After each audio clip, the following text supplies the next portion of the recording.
Bonjour mes amis, j'espère que vous allez bien. Aujourd'hui, vidéo critique, je vais vous parler d'une trilogie de jeux vidéo survival horror que j'ai adoré jouer il y a quelques années et de son film qui est sorti dans la même période. Je vais vous parler des jeux et des films Dead Space. Et je peux vous dire que dans l'espace, personne ne vous entend crier. Donc, c'est parti.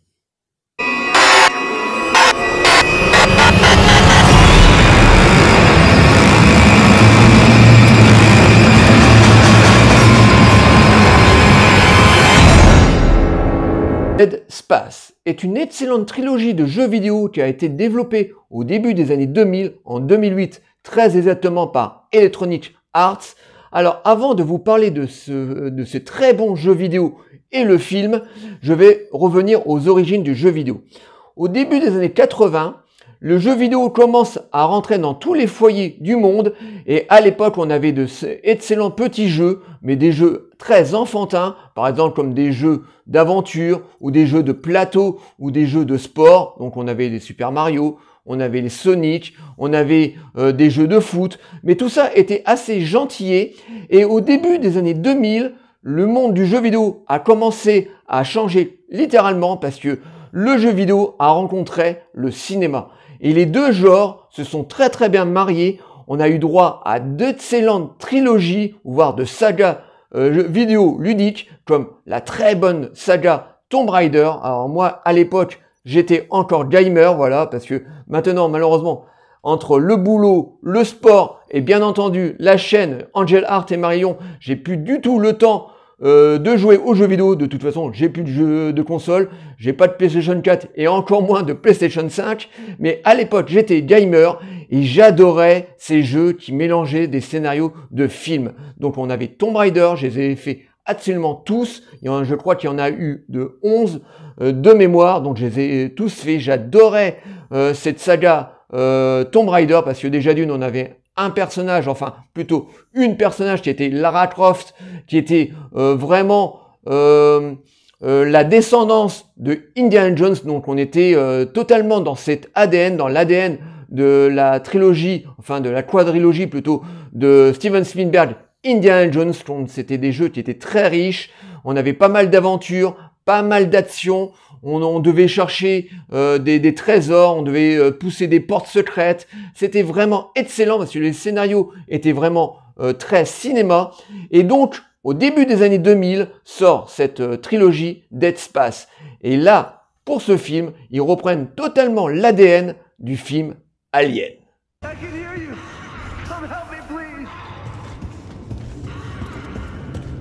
Donc, le jeu Dead Space est très similaire au film de Ridley Scott de 1979, Aliens, déjà au niveau de leur histoire. Dans le jeu vidéo, on suit les aventures de Isaac, un soldat humain qui va être envoyé avec son équipage secourir un autre vaisseau humain qui n'a pas donné de signe de vie depuis des mois. Au moment où cet équipage va arriver sur cette énorme plateforme qui, moi, me fait penser énormément au Nostromo du film de Ridley Scott, ils vont vite s'apercevoir qu'il y a un truc qui ne va pas. Déjà, le vaisseau est complètement vidé de ses habitants et ils vont vite s'apercevoir que ce vaisseau fantôme est infecté de créatures plus démoniaques les unes que les autres. Donc, l'histoire est très proche du film Aliens. Donc, c'est un jeu vidéo qui marche à fond à l'ambiance. C'est ça d'ailleurs qui m'a énormément plu à l'époque quand je l'ai fait, c'est ce côté poisseux. Donc on est dans un survival horror comme était le cas d'Aliens parce que le jeu est littéralement une lettre d'amour à la saga Aliens et donc on contrôle dès le début du jeu ce personnage Isaac, donc ce soldat qui est assez mystérieux. Pendant tout le long du jeu, il a une armure et un casque. On ne connaît pratiquement rien de lui. On ne connaît pas beaucoup son visage. Bon, pendant le film, dans certains flashbacks, on le voit sans son casque, mais c'est un personnage assez classique. Donc, c'est un jeu qui se joue à la troisième personne. Donc, Isaac va arriver avec son équipage. Au début, il va être aidé de ses coéquipiers. Ils vont essayer de comprendre ce qui s'est passé sur ce énorme vaisseau. Pourquoi la plupart des gens de ce vaisseau sont morts, parce que plus on avance dans le film, plus on va rencontrer des cadavres qui jonchent un peu partout.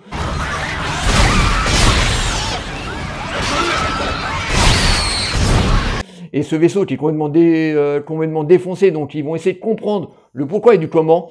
Et bien entendu, Isaac va très vite se retrouver tout seul. Tous ses coéquipiers vont se faire tuer les uns après les autres parce qu'il va se faire littéralement attaquer dans tous les sens par des créatures plus dégueulasses les unes que les autres, des créatures qui auraient pu sortir de la tête de Clive Barker de la saga Hellraiser ou du film The Thing de John Carpenter, donc des très très belles créatures, très très bien faites, qui ont des têtes de bébé, qui ont des têtes complètement déformées, avec à la place des bras, des lames. Il y en a certains qui ont des doubles mâchoires, un peu comme l'alien de Giger. Voilà, des créatures vraiment très très dégueulasses, très très puissantes, qui sont planquées absolument partout, derrière des caisses, dans des conduits d'aération ou derrière des portes.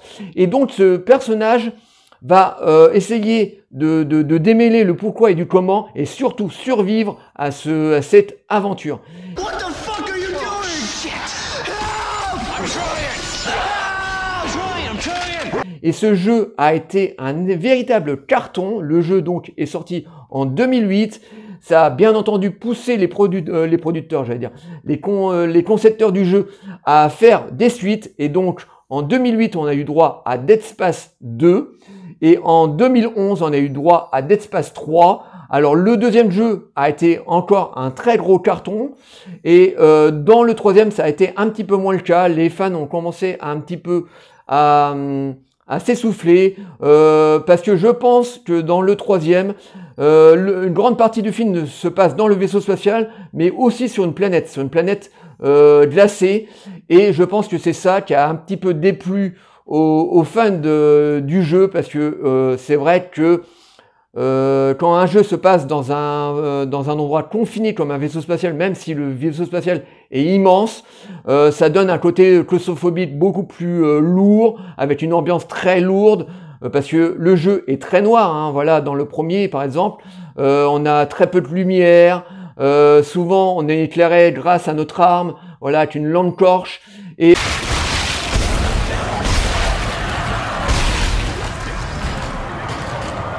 on est vraiment dans l'état d'esprit de la saga Alien, donc dans une ambiance très poisseuse et très noire.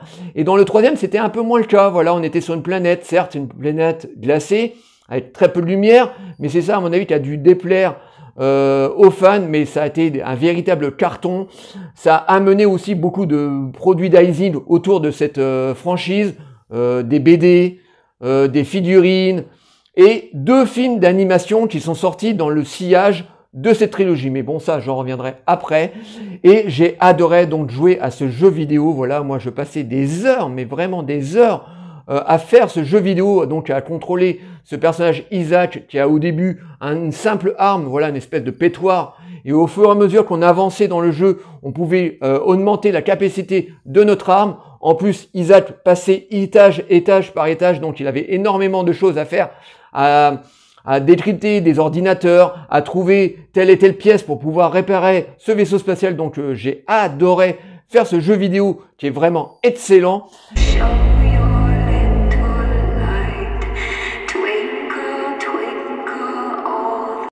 Et à peu près à la même période où sort le jeu vidéo, les programmeurs et producteurs de la saga décident d'adapter le jeu vidéo Dead Space en film d'animation. Alors c'est un film d'animation qui est sorti comme produit d'Izing au moment où le jeu vidéo est sorti. Alors moi ça m'intéressait pas forcément, j'étais au courant qu'il y avait eu un film d'animation sur le jeu vidéo qui a été fait, mais pour moi je garde un très mauvais souvenir des films de Resident Evil, où je trouvais qu'il y avait des films qui étaient bien, d'autres beaucoup moins bien, avec des animations assez robotiques comme ça, voilà, avec très peu d'expression sur les visages. C'était de la 3D, mais de la 3D assez bas de zone. Et donc ce film m'intéressait absolument pas. Et un jour, pendant que j'étais en train de me balader dans un Easy Cash ou dans une boutique d'occasion, je suis tombé sur le film que j'ai eu à 2-3 euros, et j'étais agréablement surpris, voilà, parce que déjà le film, c'est une préquelle de la saga des jeux vidéo, donc ça vous parle des événements, du pourquoi et du comment, pourquoi Isaac se retrouve sur ce vaisseau spatial avec ces créatures hideuses, donc ça vous explique pourquoi. Donc l'histoire raconte que les humains ont trouvé une planète où se trouve un minerai. Alors bien entendu, les humains vont vite arriver sur cette planète et vont commencer à récolter donc ce minerai. Et au moment où ils sont en train de forer cette planète, ils vont tomber sur un énorme monolithe qui détient un pouvoir assez important au niveau de l'énergie. Bien entendu, les humains vont vouloir le ramener sur Terre. Ils vont le mettre sur le vaisseau spatial que va explorer Isaac, et les humains au contact de ce gros monolithe vont commencer à devenir complètement tarés, à s'entretuer et se transformer en ces créatures complètement hideuses. New feature film that will redefine animated horror. Donc c'est un film d'animation assez classique dans son animation, voilà, il n'y a rien de bien fou, mais par contre ils ont gardé tout l'ADN des jeux vidéo, donc ce côté survival horror, très sanglant, avec des têtes coupées, des bras coupés, des corps coupés. Donc, pour un produit comme ça, de merchandising, voilà, comme petite série animée, eh ben, je trouvais qu'ils ont fait un effort vraiment important. Ils ont voulu vraiment garder l'ADN et pas faire un truc édulcoré comme c'est souvent le cas dans des films d'animation ou dans des adaptations live de jeux vidéo très souvent. Pour attirer le grand public, ils essayent d'alléger les scénarios pour attirer le plus large public, les enfants et les adultes. Là, dans ce film d'animation, ils ont vraiment gardé le côté gore des jeux vidéo, et ça, franchement, c'était sympa. Et franchement, le film est vraiment très sympa parce que on a le pourquoi du comment. Voilà.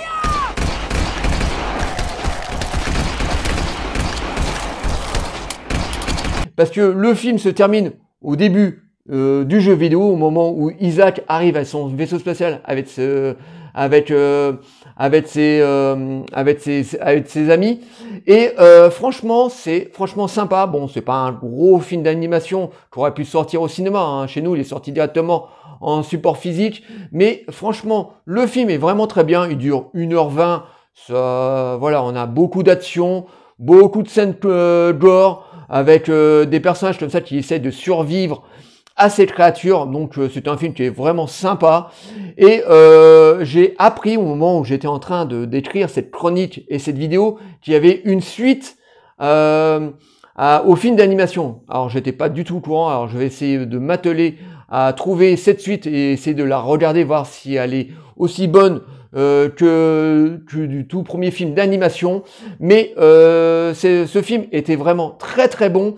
Alors, pour finir cette vidéo, si vous aimez les jeux vidéo d'horreur survival à style Alien, cette trilogie de jeux vidéo est vraiment pour vous, parce que je vous dis, hein, elle est vraiment excellente. Moi, je l'ai adoré. J'ai fait les 3 jeux. J'ai fini les 3, vraiment, j'étais à fond dedans.